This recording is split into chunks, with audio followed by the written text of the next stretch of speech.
Hey guys, beautiful day today, and we are here prepping for the spring garden. So let's go look at that now.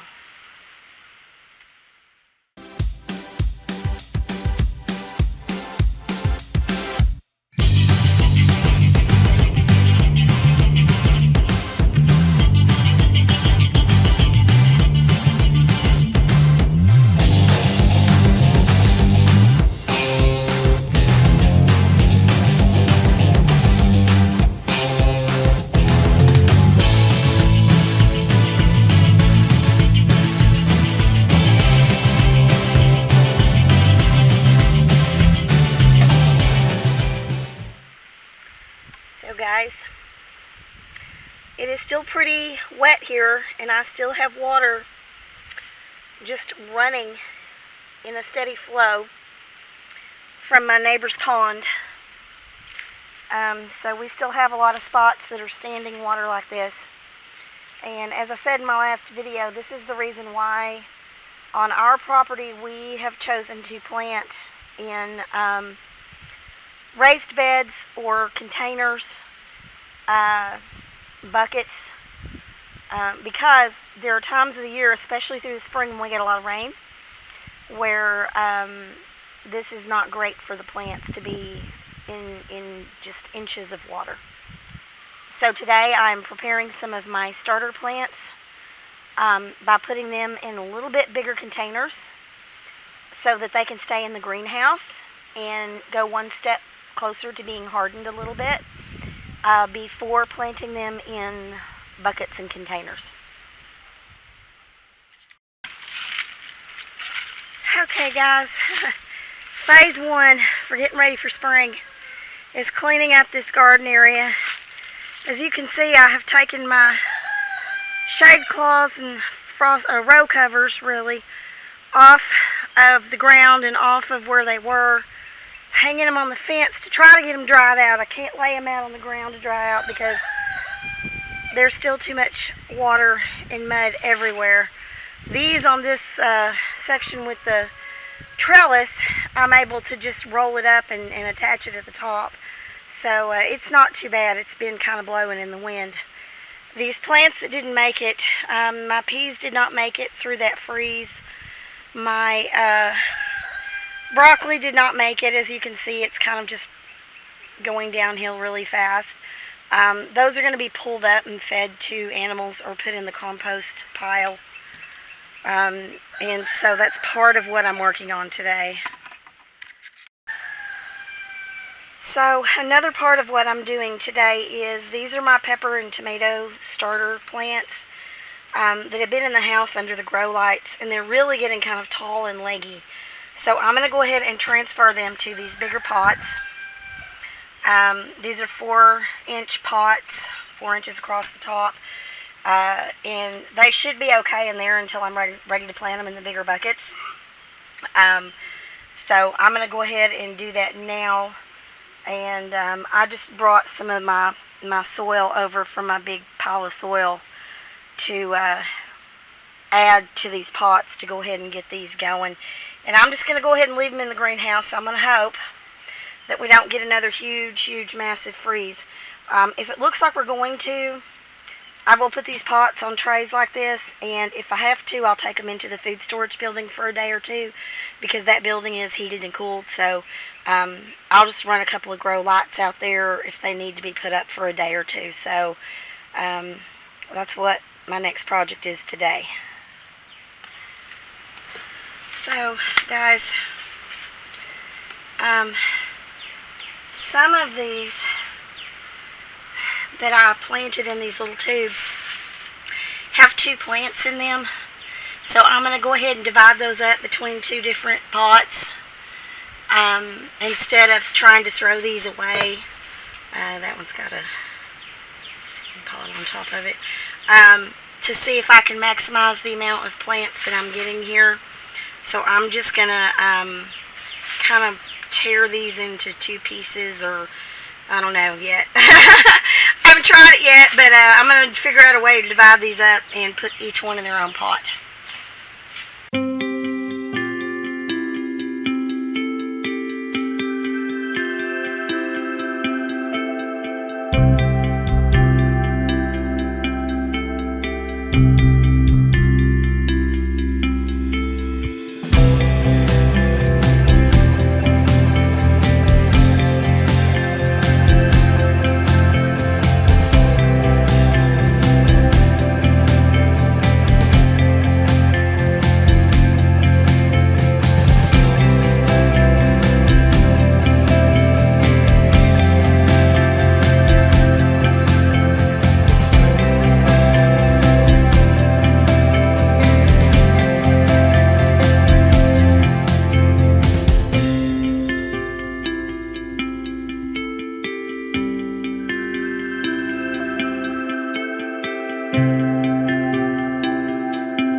y'all, it is tomorrow because I ran out of time yesterday.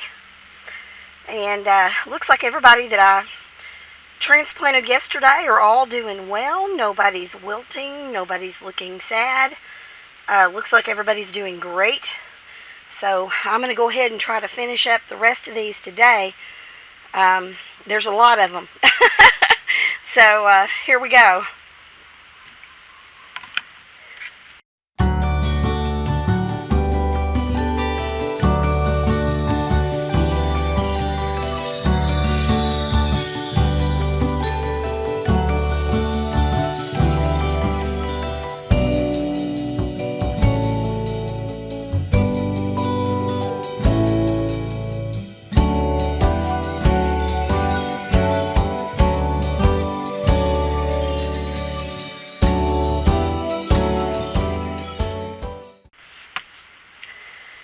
So, this table has all my peppers on it, and I ended up with 81 pepper starts. So, we're going to kind of just monitor these and see how these go, and when I do a garden update, I will come back and show you guys where they're at, and that'll probably be in a couple of weeks or so. But for now, 81 is a good number, and I'm real happy with that. Now, I will tell you that the soil that I used to fill up these pots is the exact same soil that we've been using in our raised beds. We bought 6 yards of it at one point at the beginning of, around the fall, and had it brought out and just dumped in a pile out in the yard. But I am not that gardener who is going to spend $800 buying stuff like cocoa core and all these little fancy things that you start your seeds in. Nature doesn't need that, y'all. Nature starts its plants in raw dirt, out in the open. And, the growing plants is a lot like raising children. Okay, the more you baby them and coddle them, and I'm not saying that's a bad thing because I feel like I babied my kids some too. They need that sometimes. But with plants, the more you baby them, the more you coddle them, the harder it is for them to get where they need to be because they're not as strong. And so this is just regular soil.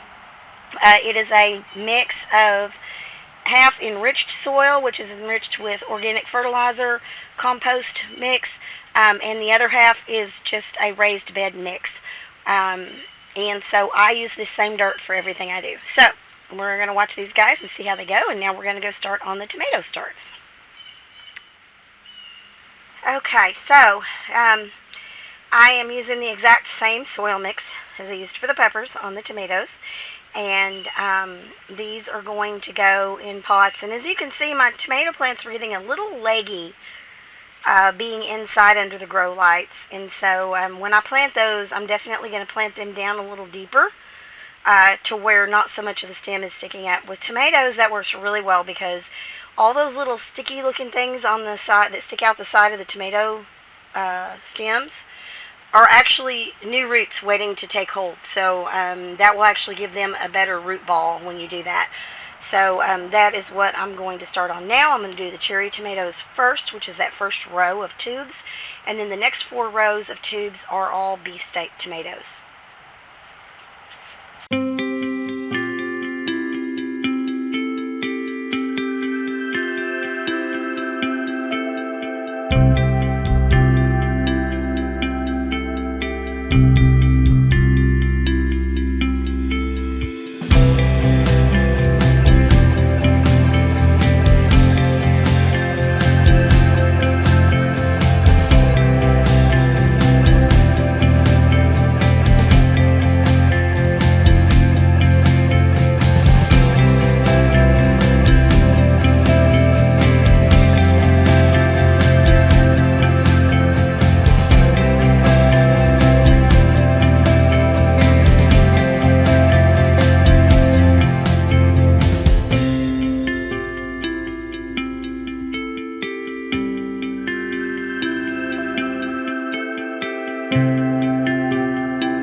So I ended up with 83 tomato plants.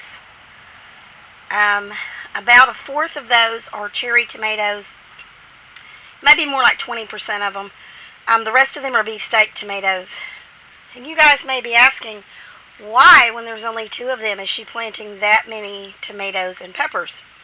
Well, because we have a multi-tiered plan in place for these plants. First tier is, we grow these plants. We put as many of them as we can in big buckets to grow here on the farm.